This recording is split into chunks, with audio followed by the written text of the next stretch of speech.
Sveicināti, mani sauc Eriks, un šodien es vēlos jums parādīt, kā ieinstalēt un uzstādīt tādu mazu programmiņu kā uTorrents.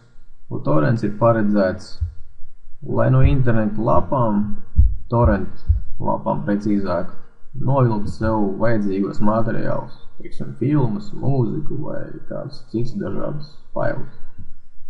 Tam būs vajadzīgs uTorrents. Lai mēs viņu dabūtu, atvērsim mūsu internetu pārlūku, atvērsim Googles mājaslapu www.google.lv un meklētājā ierakstīsim uTorrent. Spiežam meklēt. Un pirmajā jau piedāvātajā linkā droši ejam iekšā. Tā ir uTorrenta mājaslapa. Un spiežam uz pogas Get uTorrent.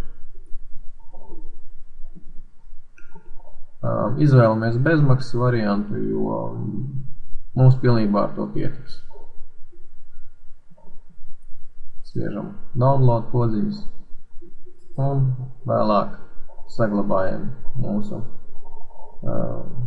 novilkto failu. Tā, kad fails būs novilcies, atveram to un vienkārši divreiz uz tā uzklikšanam. Atvērsies papildus lodziņu ar divām iespējām run un cancel. Spiežam run. Izvēlamies savu valodu. Šajā gadījumā es izvēlēšos angļu valodu, jo vairums tomēr no mums droši vien datoros ir angļu valoda.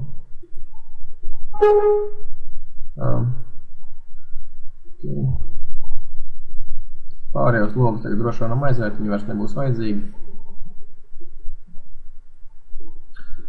Šajā instalācijas logā spiežam Next. Šeit ir licence, I agree. Šeit viņš piedāvā vietu, kur jūs vēlaties viņu ieinstalēt. Lai paliek tā, kā viņš ir, tur nav nepieciešams kaut ko mainīt, bet ja tomēr, tad jūs arī norādiet savu vietu, kur jūs vēlaties viņu saglabāt. Create Start Menu Entry, tas nozīmē, lai zem Start menu mums būtu arī ikoniņa, lai mēs varētu palaist uTorrent. Create Quick Launch ikonu, to mēs noņemam nost, lai tad, kad mēs startējam Windows, viņš nestartēs kopā ar Windows. Create Desktop ikonu. Tas ir pēc jūsu ieskatiem. Ja jūs gribat piesārņot savu ekrānu, tad droši atstājiet. Ja negribat piesārņot ekrānu, tad noņemiet nost. Pat, ja jūs vēlāk pārdomāsiet, tad droši varēsiet uzlikt uz ekrānu vai atkal izdzēst. Tas neko nemainīs. Spiežam tālāk Next.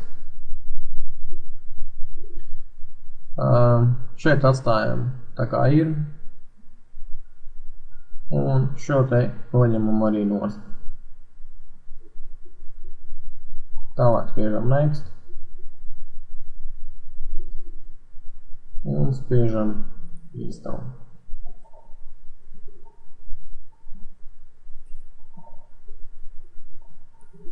No ilgu brīžu programmiņa ir uzinstalējusies, viņa ir maziņa, tāpēc es neaizņems ļoti daudz laika.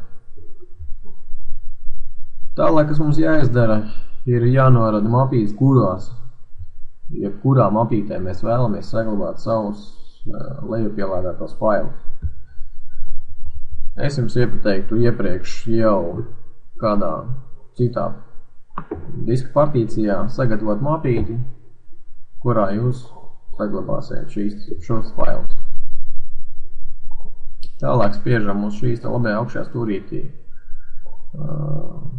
ikoniņas, atveram papildus iespējas, un šeit nobraucam zemāk līdz direktorijas. Atzīmējam ķeksīti uz Put New Downloads in, norādam šo te mapīti, kuru būsim sagatavojuši priekš failiem. Manā gadījumā šeit mana mapīte ir Downloads saucās, es izvēlos, paliek. Nākošais atķiksējam arī uz Move Completed Downloads to. Tur norādām arī tieši to pašu mapīti. Ok. Un šeit tas principā arī viss. Šeit vairāk neko Pa lielam mainīt nevajag, spiežam play un ok. Tā nu lūk, torrents ir gatavs lietošanai. Šeit jums tiks attēlots, pie downloads jums tiks attēlots uz doto brīdi, ko jūs ielādējat. Seeding, tas nozīmē, viņš parādīs to, kādus failus jūs dalat. Completed, tie būs visi jūsu faili, kas ir pabeigti un ielādēti. Zemāk šeit ir, jūs redzat tādas lietas kā fails. Šeit jūs redzēsiet ielādējamā faila, jeb mapītes saturošo failus un jeb saturu. Pie info jūs redzēsiet gan laiku, kas ir pagājis, gan laiku, kas būs nepieciešams aprēķinot jūsu internetu ātrumu. Gan arī ielādēšanas ātrumu un dalīšanas ātrumu. Tīrs nozīmē to, kad rādīs cilvēkus, kuri dala jūsu konkrēto failu, kur jūs velkat nost.